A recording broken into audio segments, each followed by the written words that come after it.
হেই everyone, আমি সুপ্রিয়া। আজ 15th August স্বাধীনতা দিবস। সবাইকে স্বাধীনতা দিবসের অনেক অনেক শুভেচ্ছা শুভকামনা মন থেকে জানাতে পারছি না। ইংরেজরা ভারতে 200 বছর ধরে রাজ করেছিল, আর তারপর আজ 79 বছর ধরে আমরা স্বাধীন ভারতে বাস করছি। স্বাধীন ভারত সত্যিই কি তাই? আমাদের এই স্বাধীন মাতৃভূমিতে কি আমরা সত্যি নিরাপদে আছি? বিশেষ করে আমরা মেয়েরা। আজ গোটা একটা বছর কেটে গেল, তিলোত্তমা এখনো সঠিক বিচার পেল না। না জানি তারপর থেকে কত তিলোত্তমাকে নির্যাতিতা হতে হচ্ছে প্রত্যেক মুহূর্তে। শুধু হচ্ছে কেন বলছে, আগেও হয়েছিল, এখনও হচ্ছে, আর ভবিষ্যতে হতে হবে হয়তো। প্রথম তো কত মিটিং, কত মিছিল, গোটা সোশ্যাল মিডিয়া জুড়ে প্রতিবাদ, কত পোস্ট, কত মিম, আর এখন যে যার নিজের লাইফে ব্যস্ত। আমি একজন কন্যা সন্তানের মা, এইসব ঘটনাগুলো দেখে মনের মধ্যে কোথাও যেন একটা ভয় ঢুকে গেছে। না জানি আর কোন মায়ের খোল খালি করবে এই জানোয়ারগুলো। যাই হোক, মেন ভিডিওতে আসা যাক। আজকে অনেকটা সকাল সকালে স্নান করে নিয়েছি, কারণ এতগুলো জামা কাপড় কাচতে হয়েছে আজকে হাতে। একটা বড় গামলা আর একটা বড় বালতি। এই পাশের জামা কাপড়গুলো শুকিয়ে গেছে, আগের দিনকে কেচেছিলাম, এই দড়িতেই দেওয়া ছিল, তো এখন তুলে রাখলাম। আমি জামা কাপড় কাচার পরে দোতলাতে দিয়ে দিই। এখানে কতগুলো দড়ি টাঙানো আছে, আমি ওখানে জামা কাপড় শুকাতে দিই। আমাদের দোতলাটা এখনো কমপ্লিট হয়নি, তো এখানে কতগুলো দড়ি টাঙানো আছে। তো বর্ষার কালে আমার খুব সুবিধা হয়, কারণ বাইরের আকাশে কখন রোদ কখন বৃষ্টি বোঝা বড় দায়। বৃষ্টির দিনে বাইরে জামা কাপড় মেলতে দিলে কতবার যে তোলা পড়া করতে হয় তার কোনো ঠিক নেই, আর একটা বাচ্চা নিয়ে অসম্ভব, হয়েও ওঠে না। এখানে দিলে তবু হাওয়াতে শুকিয়ে যায় যেমন তেমন, আবার ডিরেক্ট রোদ না পাওয়ার জন্য জামা কাপড়ের রংটাও ফেড হয় না। দোতলায় জায়গা হলো না, তাই অগত্যা আমাকে জামা কাপড়গুলো ছাদে শুকাতে দিতে আসতে হলো। আকাশটা এখন পরিষ্কারই দেখাচ্ছে, জানি না কোন রাজ্য থেকে মেঘ এসে আবার না বৃষ্টি শুরু হয়ে যায়। দাঁড়াও, আমার গাছগুলোকে দেখি কি অবস্থা। সব গাছ মারা গেলেও এই নয়নতারা গাছগুলোতে সারা বছর কিন্তু ফুল হয়েই যায়। আর দেখেছো আমার মরা বেগুন গাছটাতে একটা বেগুন ধরেছে। এবার বেগুনটা অবশ্য ডিফেক্ট, সেটা বড় কথা নয়। আমি তো ভেবেছিলাম যে কোনো বেগুন ধরবেই না, যাই হোক একটা ধরেছে।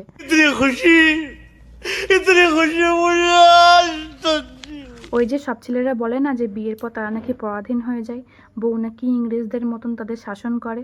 আরে না না দাদা, বিয়ের পর তো আসলেই মেয়েরা পরাধীন হয়।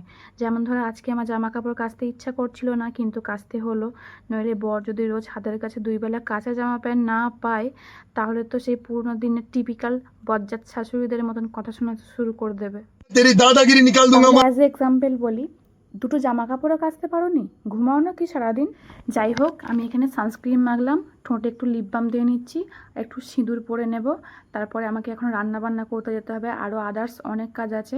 আর আমি ফেসের জন্য তোমার উইস কেয়ারের একটা সানস্ক্রিন ইউজ করি, আর আমি বডির জন্য একটা উইস কেয়ারের একটা বডি সানস্ক্রিন ইউজ করি। আমার প্রত্যেকটা সকাল শুরু হয় 1 গ্লাস উষ্ণ গরম জল দিয়ে। কোনো দিন আমি জিরা ওয়াটার নিই, কোনো দিন উষ্ণ গরম জলে চিয়া সিডস ভিজিয়ে রাখি রাতে, আগের দিন রাতে আমি সেটাকে অ্যাড করে নিই। চিয়া সিডসটা ভিজিয়ে আমি ফ্রিজের মধ্যে রেখে দিই। নেক্সট দিন ওটাকে কিছুক্ষণ আগে বার করে নিই, তারপরে আমি জলের সঙ্গে মিশিয়ে খেয়ে নিই। এর সঙ্গে লেবুও দেওয়া যায়, কিন্তু লেবু খেলে সকালে না একটুখানি আমার মুখটা টক হয়ে যায়, কীরকম অ্যাসিডিটির সমস্যা হয়, সেই কারণে আমি দিই না। আর রোজ সকালে বিছানাপত্র পরিষ্কার করে ঘরের কাজগুলো করে আমি কিন্তু এই মানি প্ল্যান্টটাতে জল দিই, কারণ এই ভদ্রমহিলাকে আজকে সকাল সকাল স্নান করে দিয়েছি। এখন হারকিউলিস বডি নিয়ে আমার ফোনটা হাতানো ধান্দা করছে, যাই হোক কিছু করার জন্য। আর আজকে জামা কাপড় কেচে দেখো আমার হাতের নখগুলোর কি অবস্থা হয়েছে। ডেলিভারির পরে প্রথমবার আমি নখ রেখেছি আর কি। কপালে জুটেছিল একটু ড্রাই ফ্রুট, একটা কলা আর 1 গ্লাস ছাতু। আর মাহির জন্য আমি মৌসম্বি কেটে রেখেছি, এটাকে রস বানিয়ে ওকে খাওয়াবো। জানি না এই কদিন কি হয়েছে, সর্দি হওয়ার পর থেকে ও কিছুই আর খেতে চাইছে না। আগে সুন্দর খেয়ে নিত, চামচ দিয়ে সব কিছু দিতাম, সব কিছু খেয়ে নিত, কিন্তু এখন আর কিছুই খেতে চাইছে না। ঝিনুক দিয়ে ওকে আমি জোর করে খাওয়াতে হয়, কিছু দিলেই বলে যে আমি খাবো না। ওই সময় কি ইচ্ছে করে বলো তো? হাত জোড় কে मैं मोदी साहब से गुजारिश करता हूँ। তারপর রান্নাবান্না মিটে যাওয়ার পর ওকে খাইয়ে দাইয়ে ঘুম পাড়িয়ে দিয়েছিলাম। তারপর ঘুম থেকে উঠে 2টো পতাকা দিয়ে দিয়েছি হাতে, আর গালে আমি ইন্ডিয়ান ফ্ল্যাগের যে কালারটা হয় ওটা করে দিয়েছি আইশ্যাডো দিয়ে। দেখলাম বেশ খুশি। মাইকে এই প্রথমবার আমি এরকম সাজিয়েছি। আমার কাছে সাদা কোনো জামা ছিল না, এটাই ছিল।